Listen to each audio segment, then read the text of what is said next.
Janša, Bogovič in Ocvirk namenu predali čistilno napravo. Belokranjci napovedujejo protest. Romski otroci iz Hudej jutri še v vrtec.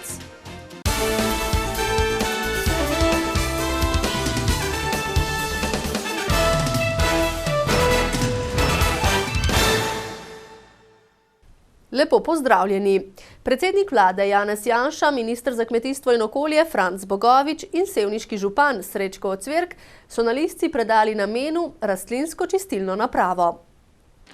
Planinsko društvo je na spletu odkrilo razpis sklada SiVoda za financiranje takšnih projektov. Nosilec je bila občina oziroma komunala. 60 000 evrov, kolikor so stala dela, pa je zagotovil sklad. Sklad je bil ustanovljen pred 3 leti in od takrat se intenzivno ukvarjamo z zavarovanjem in zaščito čistih voda v Sloveniji. To je naš 3. tovrstni projekt. Ta rastlinska čistilna naprava je samo eden izmed nujnih predpogojev, da se celotno območje Listce oživi. Dogodek so z nastopom obogatili šolarji iz Loke in Sevnice ter moški zbor Encijan. V Posavju ni največji problem čiščenja odpadnih voda, ampak izkoriščanje vode za namakanje. Problem je bil med drugim izpostavljen tudi na včerajšnjem posvetu vlade v Sevnici. Čeprav je poraba savske vode za potrebe kmetijstva zapisana v koncesijski pogodbi, do zdaj ni bilo mogoče dobiti dovoljenja za namakalni sistem. Vlada je poleti odpravila nekaj administrativnih ovir, je povedal minister za kmetijstvo in okolje.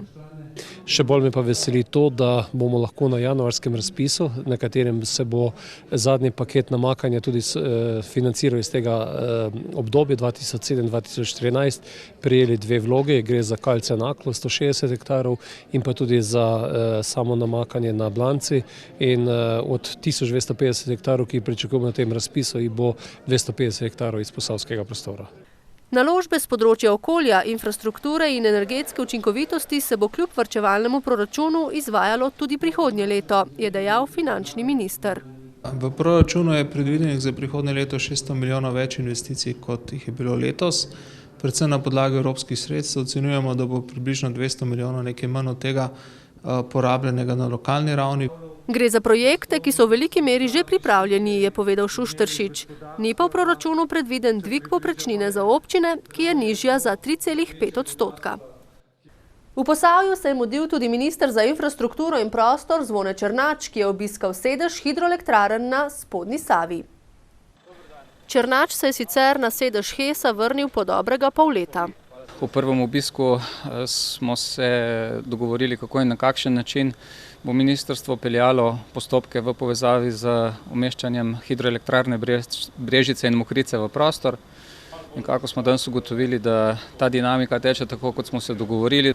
Mi smo imeli 3 glavne točke. Eno je bilo stanje na projektu hidroelektrarne Brežice in Mokrice.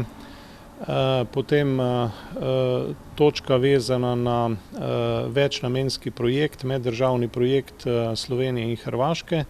Tretja točka se je dotikala meddržavnega sporazuma glede upravljanja reke Save. Zdaj tečejo aktivnosti v povezavi z umestitvijo Mokric v prostor.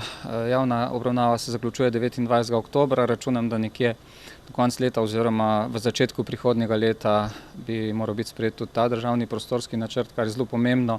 Ključna ugotovitev je bila, da stvari tečejo tako, kot smo se dogovorili. Mi smo veseli, da je bil državni prostorski načrt za Brežice pravočasno sprejet in kot kaže bo tudi za Mokrice, kar nam bo omogočilo, da bomo tudi skladno z zakonom končali obe hidroelektrarni. Tako teče ta dinamika investicijskih vlaganj v izkoriščanje vodnega potenciala na Spodnji Savi in, kar je še pomembnejše, tudi v ustrezno protipoplavno zaščito na tem območju, dodaja Černač. Vladni obisk Posavja so v Sevnici izkoristili tudi za sestanek o umestitvi 3. razvojne osi in o ukinjanju nivojskih železniških prehodov. Trasa med obstoječima avtocestnima povezavama na Štajerskem in Dolenjskem je bila v preteklih letih preverjena na 3 različicah. Za najugodnejšo pa je bila izbrana sredinska. Bili so nekateri pomisleki v posameznih okoljih, zaradi tega so se v presojo vključile še 2 alternativne variante, ki govorijo o modernizaciji obstoječega cestnega omrežja, tako da jaz računam, da na teh treh bodočih variantnih rešitvah bo izbrana najboljša. Srednji del tretje razvojne osi je ključen za občino Sevnica in ta del, ki smo najbolj oddaljeni od avtocestnega križa, tako proti Celju kot proti Novemu mestu oziroma Trebnjem, in občine Sevnica in Radeče smo najbolj izpostavljene v tem primeru. Potrebujemo sodobnejšo, varnejšo, hitrejšo cestno povezavo proti avtocestnemu križu, pravijo Cvirk. Treba pa bo rešiti tudi vprašanje nivojskih železniških prehodov. V občini Sevnica smo zaznamovani z cestami in železnico v dolini reke Save. Imamo skupaj kar 33 nivojskih prehodov, kar nekaj je ključnih, zelo pomembnih nivojskih prehodov, ki ovirajo promet in so tudi nevarni. Za most Log je prostorski načrt pripravila že občina in s tem mostom se ukinja 3 nivojske prehode. Tudi nadvožnjak, kot mu reče v Sevnici, pa ni vreden svojega imena in je izjemno nevaren predvsem za pešce, dodaja Cvirk. Obrambni minister Aleš Hojs se je ob včerajšnjem obisku Posavja med drugim mudil v jedrski elektrarni Krško, kjer se je podrobno seznanil z delom Uprave Republike Slovenije za zaščito in reševanje. Obisk nuklearke je bila njegova izrecna želja, saj v njej še ni bil. Dejstvo pa je, da je seveda ta elektrarna ena od tistih točk v Sloveniji, ki je definirana v državnih načrtih zaščite in reševanja, kajti v primeru kakršnekoli nesreče je to seveda izjemno važen objekt in seveda bi se rad seznanil z postopki, z načrti, z organizacijo, ki bi ob eventualni nesreči, bodisi manjši, bodisi kakršnikoli, kako bi se ta načrt aktiviral, kako se ljudje usposabljajo, kako bi se aktivirala celoten štab naše civilne zaščite in podobno. V Kostanjevici na Krki pa se je mudila državna sekretarka na Ministrstvu za izobraževanje, znanost, kulturo in šport Mojca Škrinjar. Obiskala je najprej osnovno šolo v Kostanjevici, kjer se je ogledala poleg igrišča, ki smo ga pred nedavnim odprli, oziroma športno-rekreacijskega centra, tudi šolsko galerijo. Obiskala je tudi galerijo Božidar Jakac, kjer so ji predstavili nekaj zbirk. Občina Črnomelj jutri popoldne pripravlja javno obravnavo predloga uredbe o predelavi organskih odpadkov, ki se je bo udeležil tudi minister za kmetijstvo in okolje Franc Bogovič s sodelavci in pristojnimi inšpektorji. Z novo uredbo naj bi ministrstvo zagotovilo visoke standarde predelave biološko razgradljivih odpadkov, a člani belokranjskega okoljskega gibanja Proteus predlagano uredbo ocenjujejo drugače. Ta uredba je pravzaprav eno veliko razočaranje. Za vse tiste, ki nam nekaj pomeni skrb za okolje. Nobena od zahtev, ki so jih maja letos osebno predali ministru Bogoviču v Ljubljani, ni upoštevana v pripravljeni uredbi, pravi Šuštarič. Tako ni upoštevana izjemna občutljivost plitvega krasa Bele krajine, kar pomeni, da se bo lahko bioplinsko gnojevko v enakih količinah kot doslej uporabljalo v kmetijstvu. Mejne vrednosti vsebnosti težkih kovin in strupenih rakotvornih snovi v gnojevki pa so celo drastično dvignili. Če ta uredba stopi v veljavo, se bo pokazalo, da je največji sovražnik okolja prav Ministrstvo za okolje. In nas skrbi, kako bodo kmetje in kakšne bodo njive čez 10 let, ki bodo gnojene za bioplinsko gnojevko. Zato člani okoljskega gibanja Proteus pozivajo Belokranjce, da se udeležijo javne obravnave predlagane uredbe.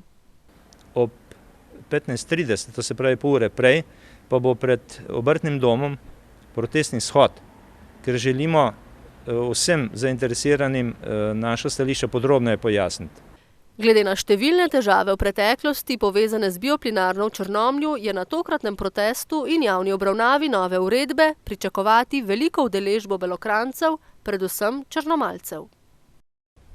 V semiškem otroškem vrtcu Sonček, ki deluje v okrilju tamkajšnje osnovne šole in nudi varstvo 140 otrokom, so si že dlje časa želeli, da bi imeli vrtec pod eno streho in bi lahko vanj sprejeli vse otroke. Želja se jim je uresničila, saj so v sklopu občinskega praznika slovesno odprli novo zgrajeni prizidek vrtca. Prijatelji, se veseli,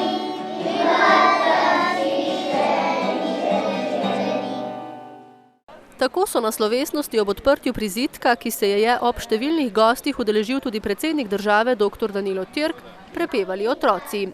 Veselili pa so se tudi zaposleni. Moram reči, da smo zelo zadovoljni, da smo dobili ta prizidek in s tem zadostili vsem pogojem, ki jih pač sodobna predšolska vzgoja zahteva. Imeli bomo prostora še za 10. oddelek, tako da sedaj pa zagotovo ne bo ostal noben otrok zunaj. S temi novimi prostori bomo za nekaj časa zadostili to prostorsko stisko in upamo, da bo nekaj časa v redu, kajti že pred 10 leti smo že enkrat otvorili en prizidek, sedaj je to že drugi. V tem novem prizidku, vrednem 386.000 evrov, so pridobili 2 igralnici, pokrito teraso in v nadstropju večnamenske prostore. In tako so v 11 letih kar potrojili kvadraturo prostorov, namenjenih vrtčevski dejavnosti. Seveda je otvoritev novega vrtca ali novega prizidka v otroškem vrtcu in pa informacije o tem, da število otrok, ki prihajajo v vrtec, narašča, vse to je razlog za optimizem. Optimizem pa je tisto, kar potrebujemo v Sloveniji, še dodaja predsednik. Ali bodo romski otroci jutri še lahko šli v enoto Romanov vrtca Trebnje, ki deluje v romskem naselju Hudeje, je še pod vprašajem. Romski svetnik Matija Hočevar, ki je lastnik stavbe, v kateri poteka predšolska vzgoja, namreč želi na podlagi odločbe gradbenega inšpektorja delovanje vrtca ustaviti. Gradbeni inšpektor, ki je že leta 2010 določil odstranitev objekta zaradi nelegalne gradnje, je v začetku meseca opravil kontrolni pregled. Če bo vrtec v tej stavbi še naprej deloval, bo lastnika, torej Hočevarja, doletela denarna kazen.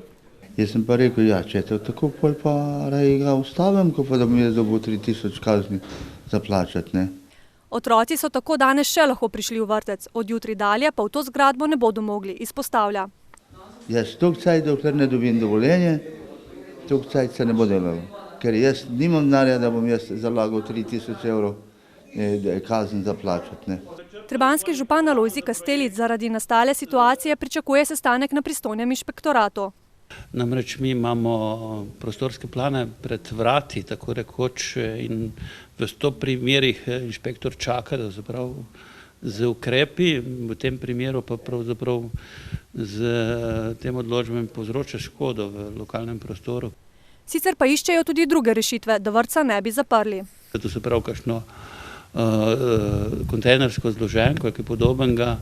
Če bo državna komisija zagotovila sredstva, potem bomo tudi to šli. Ta trenutek pa v proračunu ne razpolagamo s tovrstnimi sredstvi, da bi občina Trebnje zagotovila te prostore. Vrtec na Hudejah so sicer odprli v letu 2009, obiskujejo pa ga romski otroci, stari od 3 do 6 let. Za konec pa še povabilo k ogledu nocojšnje oddaje Pokličite župana ob 20. uri, v kateri bo Verica Marušič gostila semiško županjo Polono Kambič. Iz novic pa le še nasvidenje.